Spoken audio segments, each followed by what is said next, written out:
Last part यानी कि शिक्षा के उद्देश्य, ठीक है।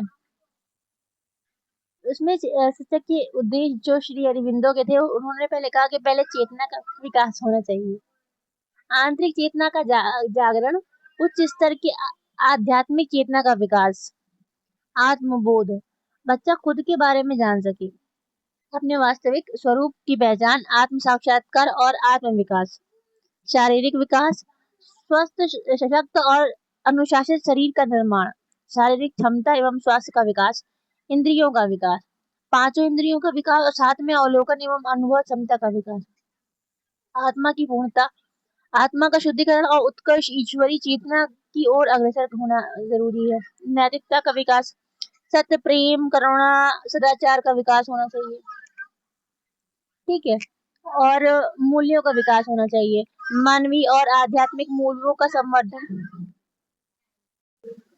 अब आत्मा की पूर्णता होनी चाहिए, आत्मा का शुद्धिकरण एवं उत्कर्ष, ईश्वरी चेतना की ओर अग्रसर होना, नैतिकता का विकास, सत्य, प्रेम, करुणा एवं सदाचार का विकास, उच्च नैतिक चरित्र का निर्माण, मूल्यों का विकास, मानवीय एवं आध्यात्मिक मूल्यों का संवर्धन, सेवा, सहयोग एवं सहिष्णुता की भावना, व्यक्ति एवं समाज में सामंजस्य, व्यक्ति और समाज के बीच संतुलन स्थापित होना चाहिए, विश्व बंधुत्व एवं मानव कल्याण की भावना विकसित करनी चाहिए। शिक्षण के सिद्धांत, तो ये कहते हैं कि माता पिता और शिक्षक दोनों का ये कार्य है कि वे अपने बच्चों को स्वयं का शिक्षण करने में सक्षम बनाएं, उनकी बौद्धिक, नैतिक और सौंदर्य बोधक और व्यवहारिक क्षमताओं का विकास करे और उसे एक जैविक सत्ता के रूप में स्वतंत्र पूर्वक बढ़ने दे, ना कि किसी जड़ और निष्क्रिय पदार्थ में दबाव पूर्वक डाल दे। श्री अरविंदो कहते हैं शिक्षण के सिद्धांत कौन कौन से हैं। सख्त शिक्षा का सिद्धांत, कुछ भी सिखाया नहीं जा सकता। कहते शिक्षक कोई अध्यापक या कार्य स्वामी नहीं है, वह केवल सहायक और मार्गदर्शक है, उनका कहना था। विकास के अनुरूप परामर्श का सिद्धांत, मन बुद्धि का विकास होने के लिए उसे उसकी वृद्धि की प्रक्रिया से परामर्शित किया जाना चाहिए। मतलब जिस निकट से दूर का सिद्धांत, शिक्षण का कार्य ज्ञात से अज्ञात की ओर लेके जाए, निकट से दूर की ओर क्रमबद्ध रूप से किया जाना चाहिए, ये शिक्षा का कार्य है।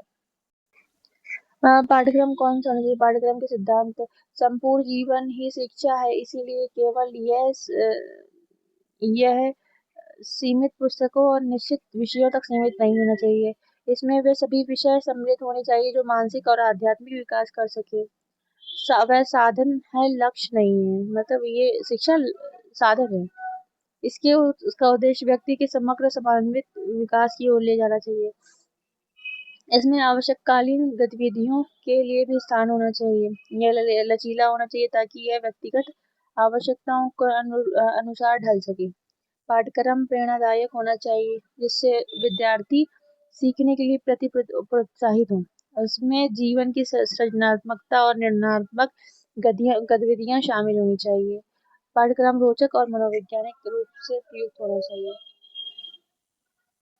अब उनके अनुसार पाठ्यक्रम कैसा होना चाहिए। प्राथमिक स्तर पर मातृभाषा अंग्रेजी, राष्ट्रीय इतिहास, कला, सामान्य विज्ञान, सामाजिक अध्ययन और अंकगणित होनी चाहिए। माध्यमिक स्तर पर मातृभाषा अंग्रेजी, फ्रेंच, अंकगणित, कला, रसायन विज्ञान, भौतिक, वनस्पति विज्ञान, सामाजिक विज्ञान, शारीरिक विज्ञान, स्वास्थ्य शिक्षा ऐसा होना चाहिए।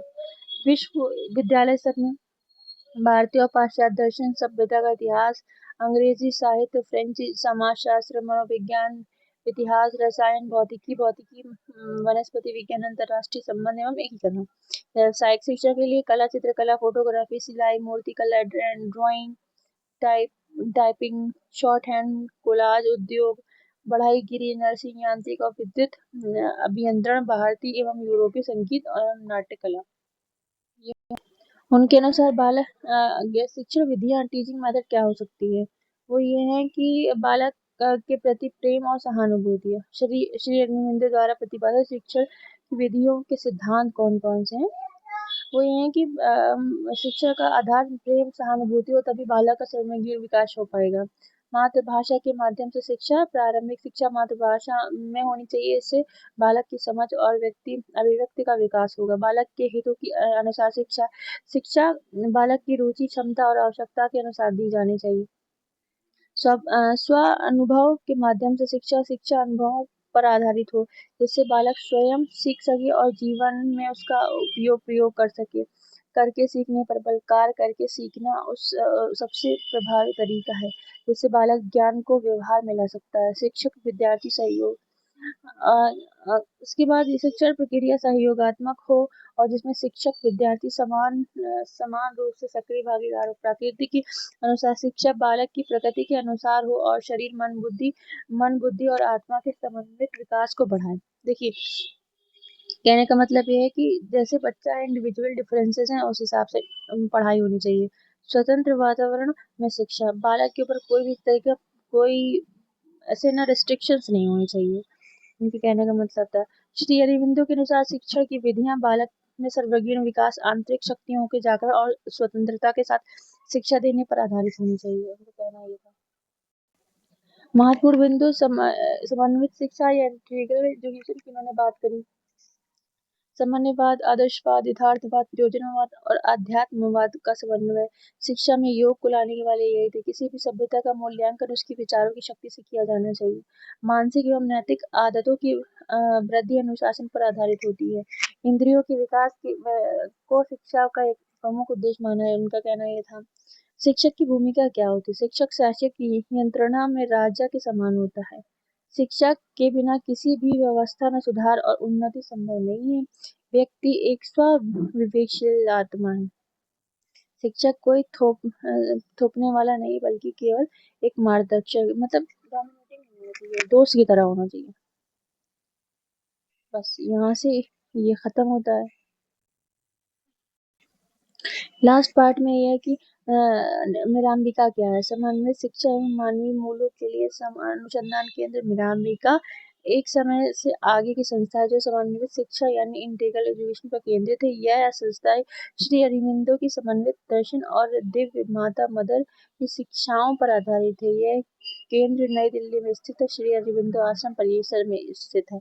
तो इसका मेन यही है, मतलब श्री अरविंदो आश्रम में स्थित है मिराम्बिका, इनका इंस्टीट्यूट है। तो आपको अगर मेरा वीडियो अच्छा लगा तो आप लाइक कर सकते हैं। Thank you so much.